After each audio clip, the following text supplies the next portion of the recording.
नमस्कार, आप देख रहे हैं माई हिंदी टीवी। मैं हूं आपके साथ संजीव कुमार। हाल ही में हमने आपको एक खबर दिखाई थी और जिसमें यह खुलासा किया था कि किस तरह से खेल विभाग में बड़ा फर्जीवाड़ा हो रहा है। जी हां, यूपी बीबीएफ की हमने बात की थी और साथ ही आईबीबीएफ की हमने बात की थी। UP BBF Uttar Pradesh body building federation जो है, फिटनेस एसोसिएशन जो है, वो किस तरह से फर्जीवाड़ा कर रही है और किस तरह से फर्जी आयु प्रमाण पत्रों के आधार पर नौकरियां देने का काम किया जा रहा है। अब इस मामले में माई हिंदी टीवी की खबर का बड़ा असर हुआ है। जी हां, असर यह हुआ है कि अब इस मामले में उन आरोपियों के खिलाफ एफआईआर दर्ज करने के आदेश दिए हैं और एफआईआर दर्ज हुई भी है। इस पूरे मामले पर हमारे साथ गौरव कपिल हैं जो ये बताएंगे कि आखिरकार, क्योंकि पिछली बार जब हमने आपसे बातचीत की थी तो उस वक्त भी गौरव कपिल हमारे साथ मौजूद थे और उन्होंने ये बताया था कि आखिरकार ये सारा फर्जीवाड़ा किस तरह से चल रहा है।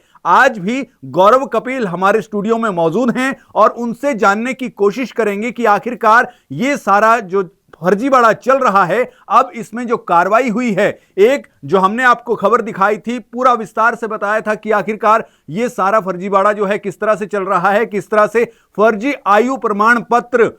लेकर नौकरी ली जाती है और नौकरियां कर भी रहे हैं लोग। अब इस मामले में एफआईआर दर्ज हुई है और एफआईआर दर्ज जो हुई है उसमें ये व्यक्ति जो हैं जिन्होंने ऑल इंडिया यूनिवर्सिटी में वो पार्टिसिपेट करने गए थे और वहां पर जब उनकी आयु का पूरा ये रिकॉर्ड जो है वो चेक किया गया, यूनिवर्सिटीज को शक हुआ और जब ये चेक किया गया तो वो फर्जी पाया गया और उसके आधार पर अब कार्रवाई जो है वो हुई है और इस मामले में 19 मार्च को एफआईआर दर्ज की गई है। गौरव कपिल जी, सबसे पहले तो आपका स्टूडियो में स्वागत है। और ये जो मामला सामने आया है इसमें मुख्यमंत्री साहब जो हैं वो भी उन्होंने भी बात कही है कि जो फर्जी आयु प्रमाण पत्र वाले हैं उनको किसी भी तरह से रियायत जो है वो नहीं दी जाएगी और एक व्यक्ति जो है वो दो बार जन्म नहीं लेगा। ये यूपी के मुख्यमंत्री योगी आदित्यनाथ जो हैं उनकी तरफ से कहा गया है। जाहिर है कि अब इस मामले में कार्रवाई जो है वो सीधे तौर पर जो लोग ये फर्जी आयु प्रमाण पत्र के जरिए नौकरियां जो कर रहे हैं या जो करना चाहते हैं उन पर शिकंजा जो है वो कसा जाएगा। गौरव कपिल जी बताएं। धन्यवाद संजीव जी। मैं सर्वप्रथम आपको इस चीज़ के लिए बधाई भी दूंगा क्योंकि सर्वप्रथम आपने ही इस विषय को इसकी विषय की गंभीरता को समझते हुए सबके सामने लोगों को जागरूक करने का प्रयास किया, जिसके सकारात्मक परिणाम अब सामने भी आने लगे हैं। जैसे कि आपने बताया खेल मंत्रालय के अभी मेरे को एक अखबार के माध्यम से पता चला कि खेल मंत्रालय अपने स्पोर्ट्स कोड में बदलाव करने जा रही है और तो उन्होंने प्रॉपर उसके अंदर जो प्राथमिकता दी है वो फर्जी आयु प्रमाण पत्रों का, जिनका दुरुपयोग उन खिलाड़ियों के द्वारा किया जाता है जो एक पात्र खिलाड़ी का हक खाते हैं। तो उसके अंदर खेल मंत्रालय ने सुझाव भी मांगे हैं कि हम इसको क्या बेहतर कर सकते हैं कि ताकि पात्र खिलाड़ियों को न्याय मिले और अन्याय करने वाले खिलाड़ियों को सजा मिले। तो उसके अंदर उन्होंने एफआईआर का भी प्रावधान रखा है, प्रतिबंध का भी, आजीवन प्रतिबंध का भी प्रावधान रखा है। लेकिन इसमें अगर बात करें कि फर्जी आयु प्रमाण पत्रों से संबंधित जो सुधार और सुझाव की बात है वो उसमें एक हो सकता है, क्योंकि ज़्यादातर जैसे अभी जैसे माननीय मुख्यमंत्री जी अभी सहारनपुर दौरे के समय उनके सामने एक विषय इसी से संबंधित जब रखा गया तो 17 मार्च को माननीय मुख्यमंत्री जी योगी आदित्यनाथ जी का हमारे सहारनपुर में दौरा था। तो उस दौरान एक जनप्रतिनिधि के द्वारा ये विषय जो देश के अंदर एक ये बहुत बड़े लेवल पे स्कैम चल रहा है खिलाड़ियों के साथ और प्रदेश में चल रहा है, तो जैसे ही उन्हें अवगत कराया गया उसका परिणाम ये हुआ कि जो एफआईआर जो आदेश, जो हम एक तंत्र की बात करते हैं कि एक तंत्र इतने सालों से काम करता आ रहा है तो कहीं ना कहीं मजबूती पा जाता है, उसका परिणाम जो 8वें महीने में अगस्त माह में 2024 में जो आदेश हुए थे एफआईआर दर्ज करने के फर्जी आयु प्रमाण पत्रों से संबंधित,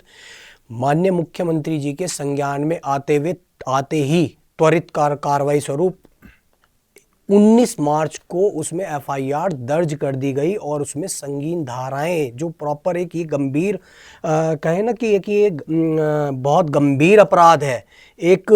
पात्र खिलाड़ी के साथ, तो एक उस युवा पीढ़ी के साथ जो आने वाले जिसके ऊपर उसका परिवार भी निर्भर करता है और देश का मान सम्मान गौरव, क्योंकि वही खिलाड़ी जब देश का प्रतिनिधित्व करेगा तो अंतर्राष्ट्रीय पटल पर देश का नाम भी चमकाएगा। लेकिन ऐसे अपात्र लोग जिसके खिलाफ ये एफआईआर दर्ज हुई है, उसने अपनी आयु में 13 साल घटाए हुए थे। तो इसमें एफआईआर के आदेश हो गए हैं, तो ये परिणाम सकारात्मक ही परिणाम है। जैसे अभी बात करें तो हमारे द्वारा जीएसटी डिपार्टमेंट में भी शिकायत डाली गई है, क्योंकि वहाँ पर भी कुछ खिलाड़ी फर्जी आयु प्रमाण पत्र के साथ भर्ती हो गए हैं। कुछ ऐसे हैं जो खेल उनका मान लिया बॉडी बिल्डिंग है वहाँ पे प्रदर्शित, और खिलाड़ी वो दूसरी एक्टिविटी के हैं, वो वहाँ पर जो है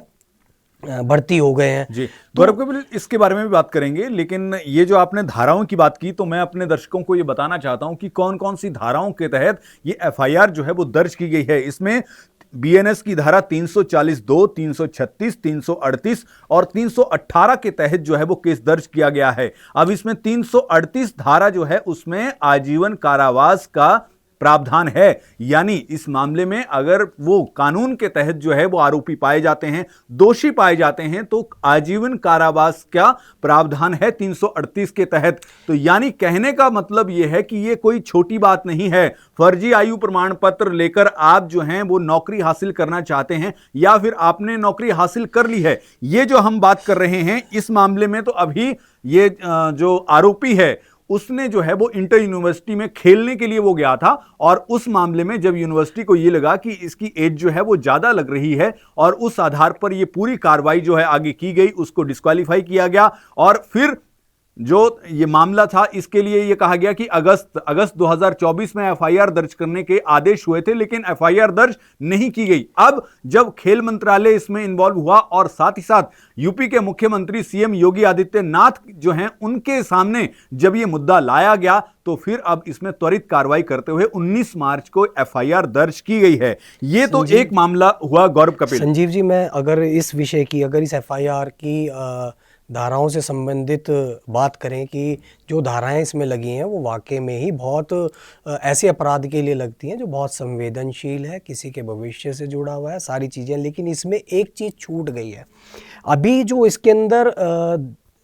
जो मतलब रिपोर्ट है, जो रिपोर्ट पढ़ेंगे तो उसके अंदर अभी उसमें प्राथमिकता जिसके आधार पे ये धाराएं सब लगी हैं, अभी जांच में जो लगी हैं वो लगी है प्रॉपर फर्जी आधार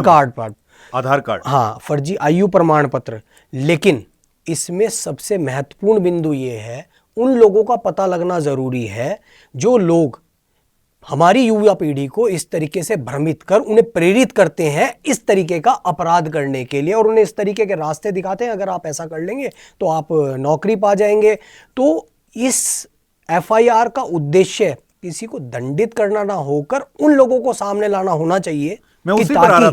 पर आ रहा था और मेरा सवाल आपसे यही था कि आखिरकार इन लोगों के भी ये है कौन, तंत्र जो है वो कहां से चल रहा है, ये फर्जी आयु प्रमाण पत्र जो हैं ये कहां से जारी हो रहे हैं। ये सवाल गौरव कपिल आपसे इसलिए है क्योंकि आप इस मामले को लेकर लगातार सक्रिय हैं और हर खोज खबर जो है इस मामले की कर रहे हैं और लगातार ये प्रयास कर रहे हैं कि हां कैसे ये मामला जो है वो मीडिया के सामने आए, उजागर हो, ताकि इस तरह के काम जो है आगे ना हो और जो हुए हैं वो जनता के सामने, आम जनता के सामने जो है समाज के सामने आए, ताकि भविष्य में इस तरह का काम ना हो सके। तो मेरा सवाल आपसे यही है कि आखिरकार ये तंत्र चल कहां से रहा है। जैसे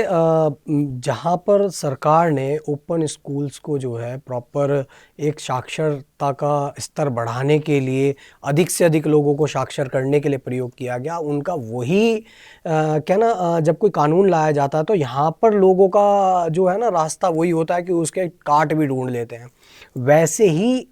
जब ओपन स्कूलिंग जो थी वो लोगों को साक्षर करने के लिए, अधिक से अधिक लोगों तक उसका मतलब जो है ज्ञान पहुँचे, उन सब चीज़ों के लिए किया गया था। अगर लेकिन कोई पढ़ना जो है वो पढ़ाई उसकी छूट गई है तो ओपन स्कूल जो है NIUS जो है वो एक ऐसा आपको प्लेटफॉर्म दिया गया था कि हाँ आप अपने पढ़ाई जो है पूरी कर सकते हैं। लेकिन अब इसका गलत फायदा जो है वो उठाया जा रहा है। मैक्सिमम जो है जैसे प्राइवेट सेंटर्स से वो होता है तो उसमें अपने व्यक्तिगत स्वार्थों की सिद्धि हेतु काफ़ी लोग उसके अंदर, क्योंकि अगर मैक्सिमम केसेस के अंदर देखेंगे तो इन ओपन स्कूलिंग से जो सर्टिफिकेट्स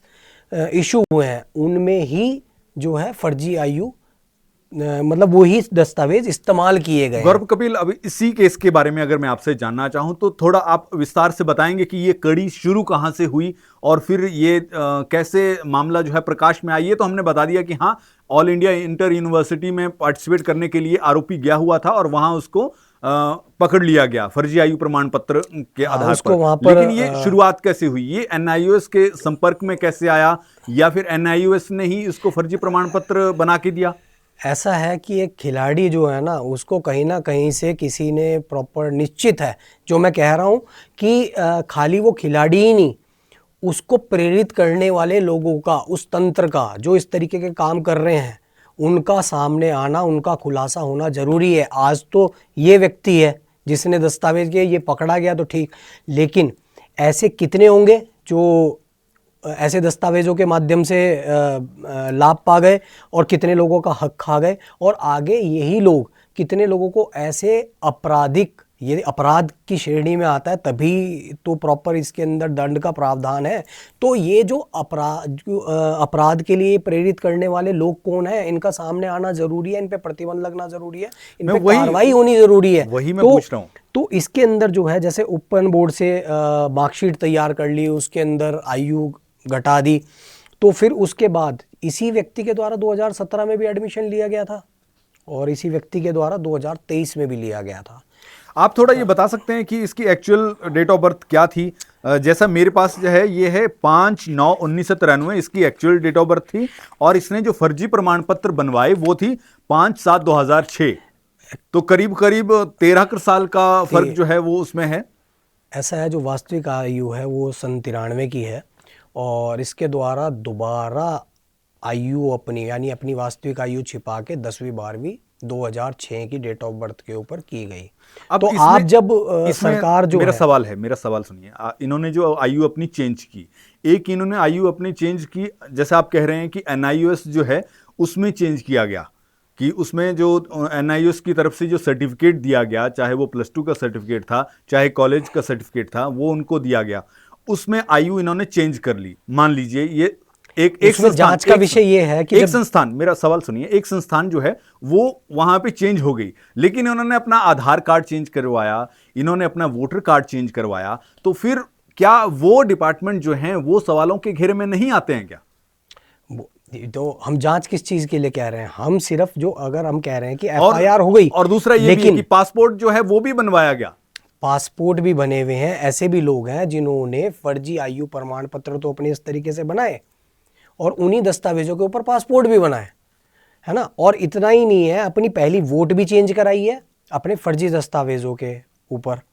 तो हम जांच जो कह रहे हैं, हम किन लोगों का खुलासा करने के लिए कह रहे हैं, खुलासा ये इनका नहीं है, ये तो 1 या 2 या 10 या 20 50 इतने हो सकते हैं, लेकिन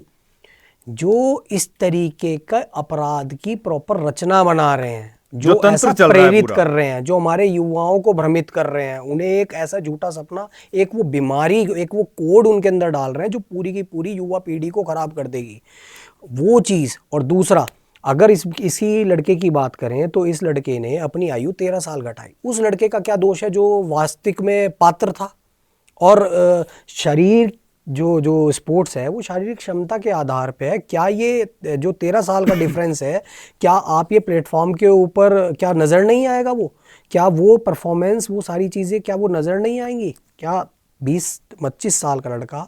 और 35 साल की बात करेंगे तो क्या 35 साल वाला उसकी बराबरी कर लेगा शारीरिक क्षमताओं के आधार पे या परफॉर्मेंस के आधार पे देखेंगे? तो वो कभी भी नहीं हो सकता। मानसिक लेवल से आप जो है प्रॉपर उतने प्रिपेयर हो सकते हैं, आप पूरे पॉजिटिव हो सकते हैं, लेकिन जहाँ पर शारीरिक क्षमता की बात है वहाँ पे शारीरिक क्षमता ही काम करेगी जी।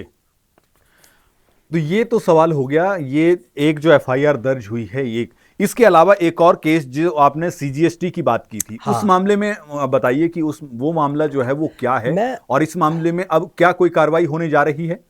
अभी सीजीएसटी डिपार्टमेंट दिल्ली सहारनपुर से अगर हम बात करें तो इस तरीके के दस्तावेज़ों के साथ लगभग जो 3 लोग हैं, तो अगर ऐसे आप देखेंगे तो पूरे प्रदेश के अंदर और पूरे देश के अंदर अन्य राज्य और सबको मिला के तो देखें तो ये बहुत बड़े लेवल पे खिलाड़ियों के साथ, पात्र खिलाड़ियों के साथ अन्याय है ऐसे लोगों के द्वारा। और ये लोग जो हैं प्रॉपर कोई खिलाड़ी विलाड़ी नहीं है। अगर वास्तविक खिलाड़ी होते तो अपनी एज ग्रुप के अंदर उस तरीके से खेल रहे होते और अपनी परफॉर्मेंस दिखा के अब हकदार कहलाते। और सबसे बड़ी बात यह है कि अपने एज ग्रुप में अपने टाइम पे करते हैं ना, किसी और का खाने की क्या ज़रूरत है? जो आगे आने वाली जो पौध आ रही है उसका क्यों खा रहे हो? ये जब एक लड़का, अब जैसे हम 93 वाले का उदाहरण ले लें, तो 93 वाले ने जब अपने टाइम पे तो कुछ किया नहीं उन कागजों के आधार पे, 13 साल घटा के आके एक का हक खा लिया। लेकिन उसे ये पता है कि मैंने 10वीं दोबारा करी है, 1 साल का गैप दे के मैंने 12वीं दोबारा की है। फिर जो है प्रॉपर जब इतना ठहर के कोई काम किया जा रहा है तो उसका अर्थ क्या हुआ? वो पता है कि वो क्या कर रहा है, सोच समझ के कर रहा है, जानबूझ के कर रहा है। तो अपने आप ही सोच समझ के जो किया हुआ अपराध होता है ना, वो गंभीर होता है। जैसे मैं जीएसटी डिपार्टमेंट वाले लड़के की बात कर रहा हूँ, उसके विभाग में हमने शिकायत डाल दी है, माननीय मुख्यमंत्री जी के यहाँ हमने शिकायत डाल दी है, हमने अपने जिलाधिकारी जी के यहाँ शिकायत डाल दी है। और उसमें अगर देखें तो उसके द्वारा अपनी वास्तविक आयु जो है में 7 साल कम किए गए हैं। और 7 साल वो 91 बॉन्ड है, जो उसने अपने दूसरे दस्तावेज तैयार कराए हैं वो 98 बॉन्ड के कराए हैं। इवन उसने अपनी वोट्स जो हैं,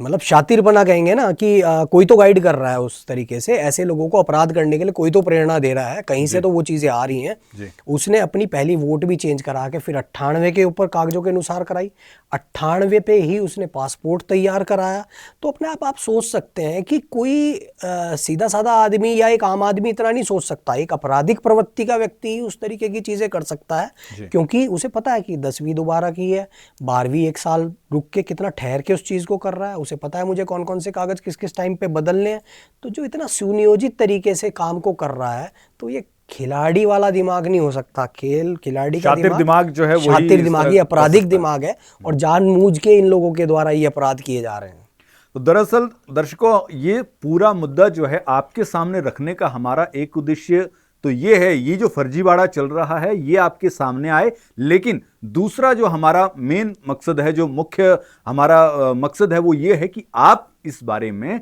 जागरूक हों, आपको ये पता लगे कि हाँ आपके आसपास जो है वो क्या हो रहा है, कहाँ जो है। अगर आप अपने बच्चे को कई बार ये भी कह देते हैं कि हाँ उसका हो गया तुम्हारा नहीं हुआ, तो ऐसा नहीं है कि आपके बच्चे की प्रतिभा जो है वो कम है। हो सकता है कि सामने वाले ने जो किया वो गलत तरीका अपनाया और उस वजह से वो सिलेक्ट हो गया या उसको नौकरी मिल गई। संजीव जी, मैं इस तरफ, जैसे कि आपने बोला ना कि माता पिता में ज़्यादातर मामलों के अंदर एक चीज़ जो आई है वो सभी में एक है, एक समान है। जो ये फर्जी दस्तावेज तैयार किए इन लड़कों ने, इन लड़कों के पेरेंट्स को पता ही नहीं है कि उनके बच्चों ने क्या किया है या वो क्या कर रहे हैं। यानी अभी जो सरकार, खेल मंत्रालय ने सुझाव मांगा है उसके अंदर कि हम कैसे इसको बेहतर कर सकते हैं, तो सुझाव में एक एफिडेविट पेरेंट्स का भी होना चाहिए। क्या जो उस लड़के के द्वारा, उस खिलाड़ी के द्वारा, उस बच्चे के द्वारा जो कागज वहाँ प्रस्तुत किए जा रहे हैं उसमें एफिडेविट उनका लगे, जो कॉलेजेस हैं हमारी तरफ उनका भी एफिडेविट लगे, एफिडेविट में, और ये लिखा जाए कि ये जो जानकारी दी गई है हमारे बेटे के बारे में ये पूरी तरह से सही है। दूसरी चीज, उन संस्थाओं से भी एफिडेविट आयु संबंधी लिया जाए, क्योंकि इसमें जब इसकी प्रॉपर ये विषय जो है विधान परिषद, उत्तर प्रदेश विधान परिषद के अंदर भी आया, तो उसके अंदर हम जब बात करते हैं कि फर्जी आयु को लेके या किसी चीज़ को लेके, तो सब उसी चीज़ को लेके, मतलब पहले तो इसको समझ ही नहीं पा रहे थे कि ये ऐसा कैसे हो सकता है। पेरेंट्स को तो इस बारे में ज़्यादातर की स्थिति ये निकल के आई कि उनको पता ही नहीं है कि उनके बेटे ने क्या किया है। तो जब हम इसके अंदर मांग रहे हैं ना जी, इन संस्थाओं से भी इसके एफिडेविट लिया जाना बहुत ज़रूरी है। खाली का क्या हो रहा है कि संस्था जो है वहाँ पर पल्ला झाड़ के एक साइड खड़ी हो जाती है कि हम आयु की, हम अपने द्वारा दिए हुए सर्टिफिकेट की तो जो है सत्यापन कर सकते हैं, लेकिन आयु का प्रमाण पत्र आपने तैयार किया, हमें क्या पता। नहीं, जब स्पोर्ट्स का जब प्रॉपर एक चला आता है ना पूरा पैनल, तो उसके अंदर जूनियर नेशनल, मतलब जैसे आपने क्रिकेट में देखा हो ऐसे ही और गेम्स के अंदर भी है, अंडर 16, अंडर अंडर 19, तो इस तरीके से तो वो एक सर्टिफिकेट जो प्रॉपर आयु वो दर्ज करते हैं ना, मैं आपको वो भी दिखा दूंगा कि जहाँ पर आयु के अंदर वहाँ पर भी फर्क पाया गया है कि अभी यहाँ पर कुछ अंडर दिखाई जा रही 19 में अलग थी, अंडर 16 में अलग थी, यही हाँ, कहना तो चाह रहे हैं वही चीज़ें अभी ऐसे एथलेटिक्स में एक मामला सामने आया है अभी। उस व्यक्ति ने 3 आधार कार्ड, मतलब 3 बार उसने आयु चेंज की है सिर्फ इसी चीज़ को प्रतिभाग करने के लिए। जी। तो ये चीज़, तो आपके कहने का मतलब ये है, दर्शकों मैं आपको भी एक बार दोबारा से ये बता दूं कि ये पूरा मुद्दा जो है ये फर्जी आयु प्रमाण पत्र लेकर, मान लीजिए आपकी एज जो है, आपकी असल एज जो असली आपकी उम्र है उसके हिसाब से आप पार्टिसिपेट नहीं कर सकते हैं, लेकिन आप अपना फर्जी प्रमाण पत्र बनवाते हैं, फर्जी आयु प्रमाण पत्र बनवाते हैं और आप पार्टिसिपेट करते हैं। आपने पार्टिसिपेट कर, ये तो एक मामला है जो सामने आ गया, लेकिन बहुत सारे ऐसे मामले हैं जो कि उन्होंने पार्टिसिपेट कर लिया और इसी फर्जी आयु प्रमाण पत्र के जरिए सरकारी नौकरी ले ली और सरकारी नौकरी कर रहे हैं। जो सीजीएसटी की ये बात कर रहे थे, वो दिल्ली में कांस्टेबल है सीजीएसटी डिपार्टमेंट में, और इसी तरह से एक लड़की हैं जो पूरा केस जो है ये बताएंगे विमेन फिजिक के मामले में, तो उसमें भी वो 2019 से, ये दोनों जो हैं वो 2019 से जॉब कर रहे हैं दिल्ली में। तो कहने का मतलब ये है कि ये सारी बातचीत आपसे करने का और इस पूरे मामले को आपसे बताने का हमारा मकसद सिर्फ यही है कि ये जो फर्जी आयु प्रमाण पत्र के जरिए नौकरियां ली जा रही हैं ये किस तरह से गलत हैं और इन पर सरकार जो है वो कार्रवाई करे। खेल मंत्रालय की हम बात कर रहे हैं, खेल मंत्रालय जो है वो सख्त कदम इसमें उठाए। हालांकि ये खेल मंत्रालय की ही जरिए हुआ है कि अब इस मामले में एफआईआर दर्ज हुई है, हालांकि जिस पर एफआईआर हुई है वो उसने नौकरी नहीं ली है। एफआईआर में यहाँ पे थोड़ा करेक्ट करना चाहूंगा, वो खेल मंत्रालय की ओर से एफआईआर दर्ज नहीं हुई है, खेल मंत्रालय ने कहा है। खेल मंत्रालय ने बोला है, जो अभी आया वो अपने स्पोर्ट्स कोड में जो अब बदलाव होने जा रहे हैं उसके अंदर उन्होंने बोला है कि जो इस तरीके के फर्जी दस्तावेजों का सहारा लेगा जी, उसमें एफआईआर दर्ज करने का भी प्रावधान है। पहले जैसे कि अगर कोई पहली बार पकड़ा जा रहा है तो उसे 2 साल के लिए बैन किया जा रहा है, इसमें आजीवन प्रतिबंध के साथ साथ एफआईआर, हाँ दूसरी बार अगर पकड़ा जाता है तो आजीवन कारावास का नहीं, आजीवन प्रतिबंध का प्रावधान है और इसमें जो है एफआईआर तक दर्ज होने का उन्होंने प्रावधान कहा गया है। लेकिन विषय की गंभीरता को देखते हुए अभी विधान परिषद के अंदर ये विषय आया, उत्तर प्रदेश विधान परिषद में, और उसमें इसीलिए क्योंकि युवा गलत डायरेक्शन में ना जाए इसीलिए जो विधान परिषद सदस्य माननीय श्री चंद शर्मा जी हैं उन्होंने एसआईटी जांच की मांग की है माननीय मुख्यमंत्री जी से कि क्योंकि विषय इतना गंभीर है कि जो प्रॉपर की 25 की जगह 35 साल का लड़का, 13 साल आयु घटाना, 7 साल आयु घटाना, इस तरीके की आपराधिक प्रवृत्ति के लोग जब सरकारी तंत्र के अंदर घुस जाएंगे तो वो उसको में कोड का ही काम करेंगे, वो डीमक है, वो खा जाएंगे उस चीज़ को, अपने जैसी प्रवृत्ति के लोगों को ही आगे लाने का प्रयास करेंगे। तो ऐसे में एसआईटी जांच होना अति आवश्यक है। जी गौरव कपिल जी, एक जो मैं आपसे सवाल करना चाह रहा हूं, इसमें यूपीबीबीएफ और आईबीबीएफ का क्या रोल है? ये जो फर्जी आयु प्रमाण पत्र जारी किए गए हैं इसके बारे में थोड़ा बताएं मुझे। हाँ, मैं जो बात कर रहा हूँ मैं इसमें फर्जी आयु प्रमाण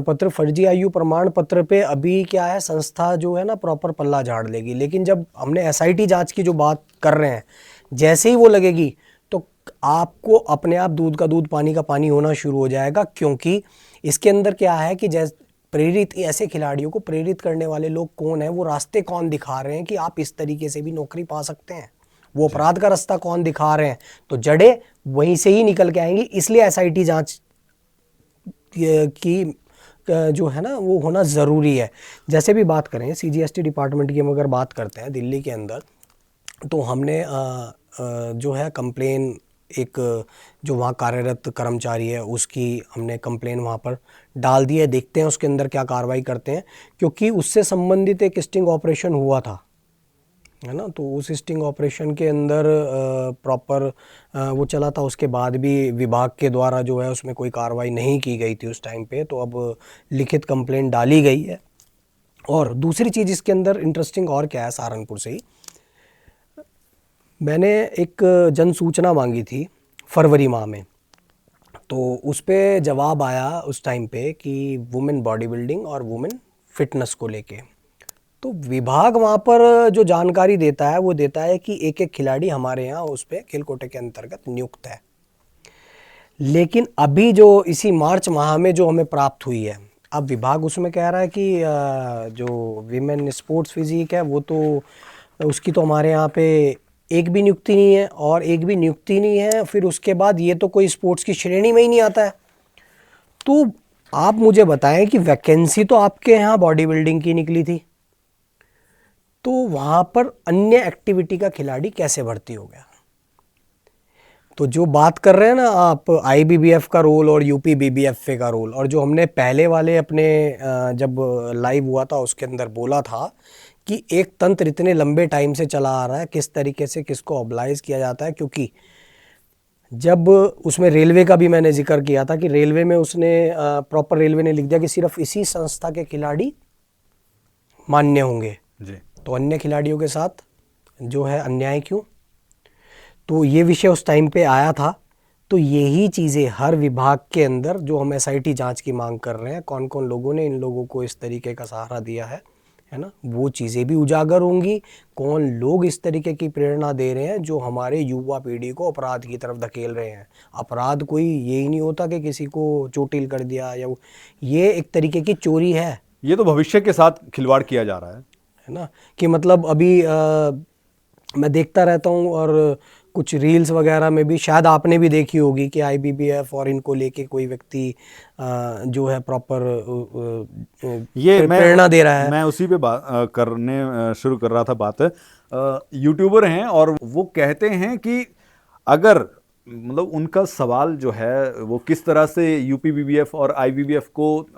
बता रहे हैं कि हाँ आईबीबीएफ जो है वो क्या गलत कर रहा है, तो उनकी तरफ से ये कहा गया कि ये सारे सवाल, क्योंकि हमने जो सवाल उठाया उसके बाद वो वीडियो आया और उसमें वो व्यक्ति कह रहा है कि क्या हो गया कि भर्ती हो गई है। यानी उनका कहने का मतलब यह है कि जो भर्तियां कर ली हैं वो इसमें किसी को नौकरी मिल गई है, तो इसमें क्या गलत किया है उन्होंने। इनका कहना है कि आईबीबीएफ ने कुछ गलत नहीं किया है, सामने वाले को नौकरी ही मिली है। तो किसी को अगर नौकरी मिली है तो इसमें आईबीबीएफ की कोई गलती नहीं है, बल्कि उसकी तो प्रशंसा होनी चाहिए कि हाँ उनकी वजह से किसी को नौकरी मिल गई। लेकिन भाई साहब ये तो कोई तर्क ही नहीं हुआ कि हाँ अगर मैंने कुछ गलत किया है तो मैं ये कहूं कि हाँ मैंने गलत कहाँ किया है, मेरा तो फायदा हुआ है, या सामने वाले मान लीजिए मैंने गलत तरीके से सामने वाले का फायदा कर दिया तो उसमें क्या गलत हुआ। ये तो तर्क नहीं, इसको कुतर्क कहेंगे हम, क्योंकि ये इसका मतलब तो ये हुआ कि मैं किसी का घर लूट के ले आऊं और फिर मैं किसी दूसरे व्यक्ति को दे दूं और कहूं कि क्या हो गया, मैंने तो एक व्यक्ति का भला ही किया है। नहीं, वो जो है उनका कहने का उद्देश्य ये है कि अगर मुझे भूख लग रही है तो उसके लिए मुझे लूटना पड़े किसी को तो मैं लूट लूँ। ये उस चीज़ की प्रेरणा दे रहे हैं, वो प्रेरित कर रहे हैं उस चीज़ के लिए कि हाँ अगर गलत व्यक्ति की नौकरी लगवा दी है ना, तो जो पात्र के साथ अन्याय हुआ उसका क्या, यही ना सवाल तो असली यही है। भूख लगी है तो लूट कर ली, तो फिर भर्ती ही क्यों करें, तो फिर अपराध सरकार भर्तियां ही क्यों निकाले। फिर तो जिसका मन आए कि हाँ मुझे काम करना है, मुझे सरकारी नौकरी चाहिए, तो मैं वैसे ही अपने जोर जबर के जरिए ही नौकरी ले लूं। फिर तो बात वही होगी कि जिसकी लाठी उसकी भैंस, नहीं तो फिर वही हिसाब हो गया। तो मतलब ये समर्थन करते हैं ना उस चीज का कि अगर उन्होंने गलत रास्ते से नौकरी दिला दी है तो वो समर्थन कर रहे हैं, प्रेरित कर रहे हैं, अपनी युवा पीढ़ी को प्रेरित कर रहे हैं कि इजी वे जो है ये मतलब ये इजी वे है नौकरी पाने का, है ना। तो आप किसी को सही रास्ता दिखाने की बजाय है ना उसे प्रेरित कर रहे हैं कि तू गलत रास्ता ले, है ना। तो मतलब वही हुआ कि मुझे भूख लग रही है तो मुझे लूट कर लेनी चाहिए, है ना। तो आप अपराध के लिए प्रेरित कर रहे हैं किसी को कि बेसिकली वो गलत को जो है वो सही ठहराने की कोशिश कर रहे हैं। वो उनका कहने का अर्थ ये है कि हाँ अगर गलत हुआ है तो कोई बात नहीं, वो नौकरी तो मिली है। आप ये देखिए कि जो उसने जो नौकरी ली है वो किसी का हक मार के लिए है, जो पात्र व्यक्ति है उसका हक मार के उसने नौकरी ली है। अगर उसको नौकरी ही करनी थी तो जब वो कर रहा था, जब उसका टाइम था तब नौकरी लेता। अपने समय पे अगर तुम इतने ही काबिल थे तो अपने समय पे वो चीज़ पाते ना। क्यों एक आने वाली नई जनरेशन में जो है इस तरीके के कोड को डाला जा रहा है है ना। ये ना एक आती हुई एक प्रतिभा, जो कहते हैं ना कि मतलब एक 25 साल तक की अगर आप मैक्सिमम खिलाड़ी देखेंगे तो एक्चुअल 21 के बाद उसके जो है ना प्रॉपर उस तरीके से अंकुर फूटने शुरू होते हैं, उसकी प्रतिभा और उसमें वो निखार आना शुरू होता है। 25 की आयु सीमा रखी गई है, लेकिन ये क्या है कि इस तरीके के लोग जो है ना उन खिलाड़ियों की भ्रूण हत्या कर रहे हैं कि जो प्रॉपर अब निकल के समाज के बीच में आके अंतर्राष्ट्रीय पटल पर प्रॉपर देश का प्रतिनिधित्व करके देश को गौरवान्वित कर सकता था, इस तरीके के लोग ऐसी प्रतिभाओं की हत्या कर रहे हैं। कितने पेरेंट्स, मैं पूछता हूँ कि क्या आपको कभी इस तरीके के पेरेंट्स मिले? मुझे मिलते हैं। कभी आपने उस तरीके को फेस किया? उन चीज़ों को मैंने फेस किया है कि जब इस तरीके के लोग जो है ना आप पात्र होते हुए आपके साथ अन्याय करते हैं। कभी उस चीज़ से जब जुड़ेंगे, मिलेंगे, बात करेंगे, समाज में होंगे, समाज में समाज की तरीके से रहा जाता है। समाज में जो है प्रॉपर इस तरीके का दुष्प्रचार करना, गलत को सही ठहराना और उसके लिए उसे और उल्टा प्रमोट करना कि क्या हो गया इन चीज़ों से, तो यानी आप समर्थन करते हैं ना उन चीज़ों का, आप अपराध के लिए प्रेरित कर रहे हैं ना। जो मैं कह रहा हूँ ना एसआईटी जांच की मांग, मैं इसीलिए एसआईटी जांच की मांग कर रहा हूँ कि इसी तरीके के लोग पीछे मिलेंगे जो गलत को सही ठहराने इतना की कोशिश कर रहे हैं। इतना टेक्निकल ज्ञान कौन दे रहा है कि कागज किस तरीके से तैयार होंगे। तो हमें तो उन चीज़ों को करना है जहां सरकार लगातार प्रयास कर रही है कि कितनी बड़े लेवल पे घुसपैठ देश के अंदर हुई है, कागजों को लेके गंभीर है, आधार कार्ड को लेके गंभीर है, वहां पे इस तरीके के कागजों का तैयार होना जी साफ बताता है कि एक स्थापित तंत्र काम कर रहा है। हमने तब भी बोला था कि आईबीबीएफ के कागजों की जांच जिस टाइम पे मान्यता दी गई है उस टाइम पर हो, है ना, तो अपने आप पता लग जाएगा कि हमने किन लोगों को मौका दिया और उन्होंने बखूबी उस चीज को किया और वो तंत्र स्थापित किया जिसका परिणाम इस तरीके के लोग हैं। ये कोड है। ये गौरव कपिल आप बिल्कुल ठीक कह रहे हैं, क्योंकि ये इस तरह का काम करना जो है वो एक पूरा तंत्र जो है इसके पीछे काम करता है, क्योंकि एक अकेला व्यक्ति जो है वो इस पूरे काम को अंजाम नहीं दे सकता है। और आखिर में गौरव कपिल और अपने दर्शकों से मैं ये कहना चाहूँगा कि ये सारी बातचीत आपके समक्ष रखने का हमारा सिर्फ एक ही मकसद है, और वो मकसद ये है कि जिस तरह से ये फर्जीवाड़ा, ये सिर्फ एक डिपार्टमेंट की हम बात कर रहे हैं, खेल विभाग में ये हुआ है, लेकिन आपको ये बता दें कि आजकल ये हर डिपार्टमेंट की कहानी है। ऐसे लोग जो हैं वो आपको हर डिपार्टमेंट में मिल जाएंगे। बात सिर्फ यही है कि ये खेल डिपार्टमेंट का आईबीबीएफ का मुद्दा जो है ये समक्ष आ चुका है, तो इस वजह से जो है ये मुद्दा अब ज़्यादा उठ रहा है और इसको उठना भी चाहिए, क्योंकि ये बात जो है वो बिल्कुल सही है कि आखिरकार फर्जी आयु प्रमाण पत्रों के आधार पर आप क्यों संजीव जी कहीं पर तो आके ठहरेंगे ना। एक बात बताइए कि कोई चीज़ अगर उस टाइम पे हुई, अंदर तंत्र वही काम कर रहा है, सरकारें आती हैं जाती रहती हैं, चीज़ें होती हैं, काम अंदर वही तंत्र कर रहा है, उस तंत्र का टूटना जरूरी है। और मैं इसीलिए माननीय प्रधानमंत्री जी से जो है अपील करता हूँ, निवेदन करता हूँ कि इसका खुलासा इसलिए भी जरूरी है ताकि कल को आने वाली पीढ़ी ये ना कहे कि आपको मौका मिला था तो उस टाइम पे हम इसको तोड़ नहीं पाए। इनका टूटना जरूरी है, ये पुराने टाइम से चली आ रही है, क्योंकि तंत्र वही है लेकिन चेहरे बदलते रहते हैं, तो इसका टूटना इसलिए भी जरूरी है। और ये अब हो जाएगा तो हो जाएगा, नहीं तो मेरे को विश्वास है कि कोई और नहीं कर पाएगा। और दूसरी बात ये भी है कपिल जी कि ये सिर्फ यूपी की बात नहीं है, ये सिर्फ उत्तर प्रदेश की बात नहीं है, पूरे देश भर में ऐसे बहुत सारे केस, जब ये जांच होगी तो ये बहुत सारे केस निकलकर सामने आएंगे। क्योंकि इस तरीके के लोग अगर हमारे सिस्टम के अंदर घुसेंगे तो जो हमारा सपना है, हमारे माननीय प्रधानमंत्री जी का सपना है भारत को विश्व गुरु बनाना, ये लोग बाधक हैं, ये कोड हैं। इनका इस सिस्टम में से, इस सिस्टम को ख़त्म, जो ये इन्होंने तंत्र स्थापित किया, इसका खुलासा होना जरूरी है। समाज को पता होना चाहिए कि हमारे बीच में इस तरीके के लोग मौजूद हैं जो प्रॉपर हमारे देश की ग्रोथ को भी रोक रहे हैं। तो ये खुलासा जरूरी है, इसमें जांच बहुत जरूरी है, इसमें एसआईटी जांच लगे। इसमें जब आप जांच लगेगी ना, इसकी गंभीरता तब समझ में आएगी कि जो